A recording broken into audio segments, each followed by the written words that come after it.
Welcome to this explainer. Today, we're diving straight into Chapter 7 of the Siddha Vedam to unpack a genuinely fascinating dialogue between teacher and disciple about the true nature of consciousness and reality.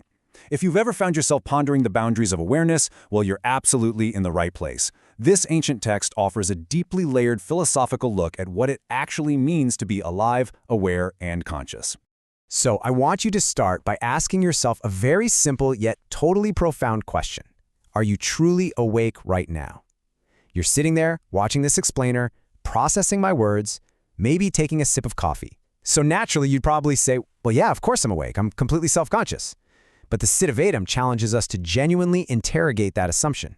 Are you actually self-conscious, or is that just a really convincing illusion? Well, according to the text, the answer is a massive, resounding no. The teacher makes this incredibly bold claim: you are now sleeping. And in your slumber, you are hearing, seeing, and perceiving all these as mere dreams. I mean, this completely shatters our most basic baseline for reality, right? The teacher is literally arguing that your current existence, the very one where you are processing my words right now, is nothing but a slumber. You're dreaming right now. To wrap our heads around this massive paradigm shift, let's jump straight into Section 1, the three states redefined: rethinking, waking, dreaming, and sleeping. The disciple starts by laying out the common view of our daily lives. Normally, we divide our consciousness into three neat little buckets: Jagrath, the waking state; Swapna, the dreaming state; and Sushupti, the sleeping state. We just naturally assume we cycle through these three distinct phases day in and day out. Right now, you and I firmly believe we're in Jagrath. We feel completely self-conscious. But here's the twist. The teacher challenges this claim of being in Jagrath by asking one truly devastating question: have you known yourself? The disciple admits, honestly, he has not known the true self within him, and the logic here is just fascinating. If you don't truly know the self, you can't actually claim to be self-conscious. And if you aren't truly self-conscious, well, you can't be in a state of wakefulness. The Siddha Vedam conclusion is that we're actually asleep, wandering through a dream, entirely unaware of our true reality. Which brings us to a really interesting logical problem. If waking life is actually a dream, what physically happens when we hit the pillow at night? That brings us to Section 2, the mind's workshop, deconstructing physical sleep. The text uses this brilliant analogy to explain it. Think of the physical world you interact with every day as a workshop located about a mile away from your house. During the day, your mind is at that workshop, seeing, hearing, getting things done. But at night, your mind leaves the workshop and goes home to rest. Because you're home, you can obviously no longer see what's happening at the workshop. We call this sleep. But the teacher says physical sleep isn't true sleep at all. It's literally just taking a break from the daily grind. To picture this a bit better, imagine your mind is a busy businessman. When evening rolls around, he doesn't just cease to exist, right? He simply packs up his wares, which in this case are his thoughts and imaginations, closes the shop doors, and stays inside. His external transactions are suspended. The businessman isn't fundamentally changing his state of reality, he's just paused his external output. Nighttime sleep is basically just your mind pulling the shutters down on the physical world.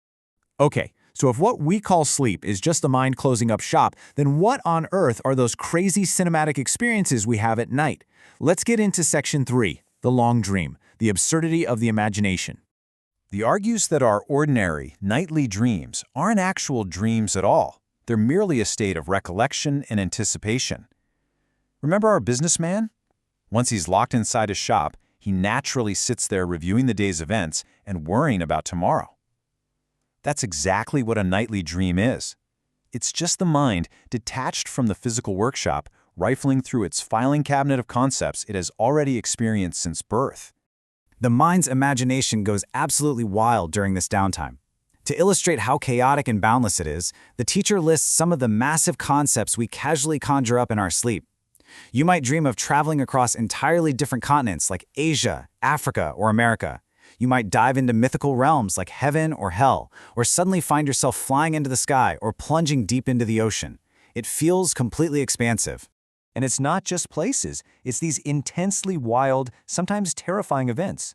A tiger attack, the intense grief of a parent's death, the sure triumph of becoming a king, or profound tragedies. We experience all of these emotionally crippling or euphoric scenarios. But here is the catch. Every single one of these ingredients is built entirely from fragments of what you have previously seen, heard, or known in the world. You never dream of something truly outside the bounds of the concepts you've been exposed to since birth. It is 100% recycled material from the workshop. Now get this, 1 minute, maybe 2. In the dialogue, the disciple admits that the actual physical duration of these intense, world-spanning, emotionally exhausting nightly dreams is incredibly short. All of that chaotic processing happens in the literal blink of an eye when it comes to physical time. Just look at this timeline. It completely exposes how relative time really is for the mind. While you're lying in bed, within just 60 seconds of real clock time, your mind can fabricate an entire lifetime. You dream you're born, you grow up, get married, celebrate your 60th birthday, suffer paralysis, die, and get reborn somewhere completely new. An entire sweeping epic spanning ages is lived and felt as completely real, all within 1 minute of the mind being locked in its shop. And that leads us right to this profound conclusion from the teacher. The occurrences in dream cover a longer period of time than the span of the life period itself. By pointing out the incredible density of a nightly dream compared to our physical lifespan, the teacher is making a massive point. Just like a 60-year dream happens in a 1-minute sleep, our entire physical life, this so-called waking existence, is just a short-lived blip inside a much, much larger slumber. We are currently living inside the long dream. So if we're currently asleep and just dreaming our way through this life, what's the alternative? Let's look at Section 4, Maya and True Awakening, Waking Up from the Illusion. To show just how deep this ignorance really goes, the teacher compares normal sleep to passing out or being put under chloroform. Think about it. When you wake up, you assume you were just sleeping. But during the actual event, could you tell the difference? No way. In all of these states, the knowing factor, the true self within, becomes completely subconscious. The level of total unawareness is exactly the same. And that brings us to the core revelation of the entire text, Maya. Maya is exactly this state of sleepy ignorance, where true reality is hidden and unrevealed. The teacher explains that the physical world we are experiencing right now, today, is a dreamy existence taking place entirely within this state of Maya. Our everyday life is literally just the sleep of ignorance. We're sleepwalking through the illusion. So what does actually being awake look like? The text calls it true Jagrith. True Jagrith isn't walking around, paying your taxes, grabbing a coffee, and heading to the workshop. It is the absolute, omniscient state of enlightenment.